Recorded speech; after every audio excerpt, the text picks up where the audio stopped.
ഇതുവരെ എൻ്റെ channel subscribe ചെയ്യാത്തവർ സബ്സ്ക്രൈബ് ചെയ്യുക. എൻ്റെ പുതിയ വീഡിയോസിന് നോട്ടിഫിക്കേഷൻ ലഭിക്കുന്നതിനായി ബെൽ ഐക്കൺ പ്രസ് ചെയ്യുക. ഈ വീഡിയോ നിങ്ങൾക്ക് ഇഷ്ടമായെങ്കിൽ ലൈക്ക് ചെയ്യാനും ഷെയർ ചെയ്യാനും മറക്കരുത്. ഇനി നമുക്ക് വീഡിയോയിലേക്ക് കടക്കാം. Hi friends, welcome to my new video. നമ്മുടെ ഇന്നത്തെ വിഭവം ബീഫ് സ്റ്റ്യൂ ആണ്. ക്രിസ്മസ്, ഈസ്റ്റർ പാർട്ടി അങ്ങനെയുള്ള പ്രത്യേക അവസരങ്ങളിൽ ഉണ്ടാക്കുന്ന ഒരു വിഭവമാണിത്. അപ്പോൾ ഇതെങ്ങനെ പെർഫെക്റ്റ് ആയിട്ട് ഉണ്ടാക്കാമെന്ന് നമുക്ക് നോക്കാം. ബീഫ് കഷ്ണങ്ങളാക്കി മുറിച്ച് നന്നായിട്ട് കഴുകി വെള്ളമൊക്കെ കളഞ്ഞ് മാറ്റി വെക്കുക. ക്യാരറ്റും പൊട്ടറ്റോയും കൂടി കുക്കറിൽ വേവിച്ച് തൊലി കളഞ്ഞെടുക്കുക. ഇനി നമുക്ക് മസാലകൾ എടുത്തു വെക്കാം. അപ്പോൾ അതിനു വേണ്ടി ഏലക്ക, പട്ട, കറയാമ്പ്, കുരുമുളക് ഇത്രയും നമുക്ക് എടുത്തു വെക്കാം. മസാലകൾ പൊടിക്കരുത്, ചതച്ച് മാത്രം എടുക്കുക. പൊടിച്ചു കഴിഞ്ഞാൽ സ്റ്റ്യൂവിൻ്റെ വൈറ്റ് കളർ നഷ്ടപ്പെടും. 2 ടേബിൾ സ്പൂൺ കോൺഫ്ലവർ ഇല്ലാത്തവരാണെങ്കിൽ അവർക്ക് അതിന് പകരം മൈദ ഉപയോഗിക്കാം. ഇനി നമുക്ക് വേണ്ടത് സവാള, കറിവേപ്പില, പച്ചമുളക്, ഇഞ്ചി, വെളുത്തുള്ളി. സവാളയും വെളുത്തുള്ളിയും നീളത്തിലരിയുക, ഇഞ്ചി ചതച്ചെടുക്കുക. ബീഫ് കുക്കറിലിട്ട് അതിലേക്ക് 1/2 കപ്പ് വെള്ളം ചേർത്ത് വേവിക്കുക. പച്ചമുളക്, ഇഞ്ചി, ഉപ്പുപൊടി ഇത്രയും ചേർത്ത് 15 to 20 മിനിറ്റ്സ് വേവിച്ചെടുക്കുക.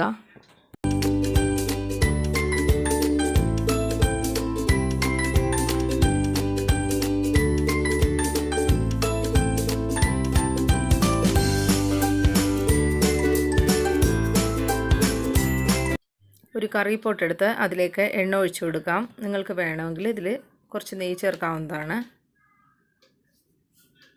ഇനി ഇതിലേക്ക് ഇഞ്ചി, വെളുത്തുള്ളി, പച്ചമുളക്, സവാള, വേപ്പില ഇത്രയും ചേർത്ത് കൊടുക്കാം.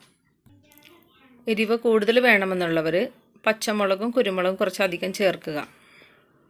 ഇതിപ്പോൾ കുട്ടികൾ കഴിക്കുന്നതുകൊണ്ട് ഞാൻ എരിവ് കുറച്ച് ചേർത്തിട്ടുള്ളൂ.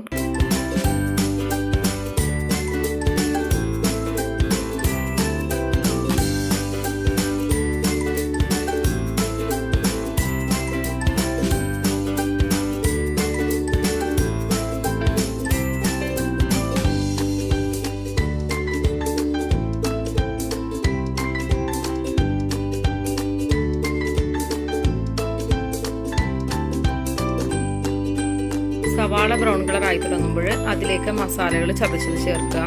മസാലകൾ മൂത്ത് തുടങ്ങുമ്പോൾ ഒരു നല്ലൊരു സ്മെല്ല് വരും. അപ്പോൾ നമുക്കിതിലേക്ക് 2 ടേബിൾ സ്പൂൺ കോൺഫ്ലവർ ചേർക്കുക. അതിനുശേഷം 3 മിനിറ്റ് ഇളക്കി കൊടുക്കുക.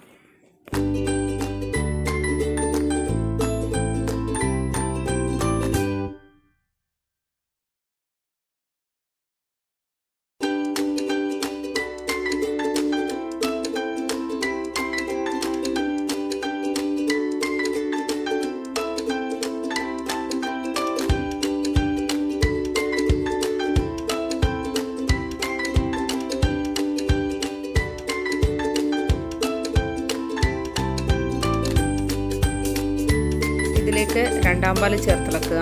അതിനുശേഷം തിളച്ച് തുടങ്ങുമ്പോൾ വേവിച്ച് വെച്ചിരിക്കുന്ന ബീഫ് ചേർക്കുക.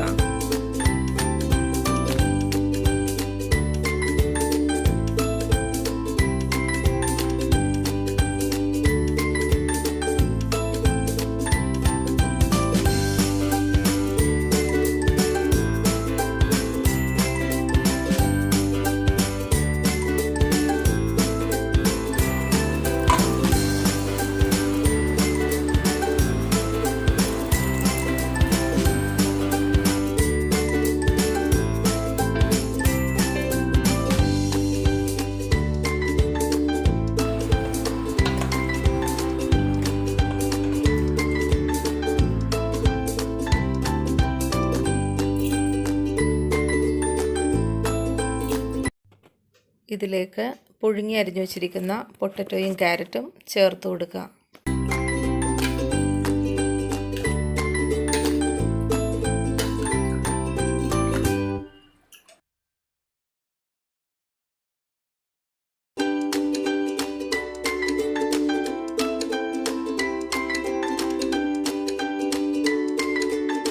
അഞ്ച് മിനിറ്റ് ചെറിയ തീയിലിട്ട ശേഷം അതിലേക്ക് 1ാം പാൽ ചേർത്ത് കൊടുക്കണം.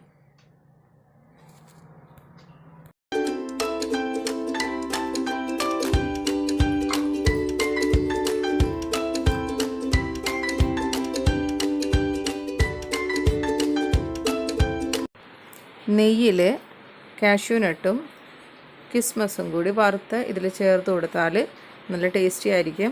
വേണമെന്നുള്ളവർക്ക് അങ്ങനെ ചെയ്യാം. ഒന്നാം പാൽ ചേർത്ത ശേഷം തിളക്കുന്നതിന് മുന്നേ തീ ഓഫ് ചെയ്യുക. സ്റ്റ്യൂ പുട്ടിൻ്റെയും അപ്പം, ഇടിയപ്പം, ബ്രെഡ് ഇതിൻ്റെ കൂടെയൊക്കെ കഴിക്കാൻ നല്ല കോമ്പിനേഷനാണ്. അപ്പോൾ നമ്മുടെ പെർഫെക്റ്റ് സ്റ്റ്യൂ റെഡി ആയിട്ടുണ്ട്. അപ്പോൾ എല്ലാവരും ട്രൈ ചെയ്ത് നോക്കിയിട്ട് അഭിപ്രായം കമൻറ്റ് ബോക്സിൽ അറിയിക്കുക.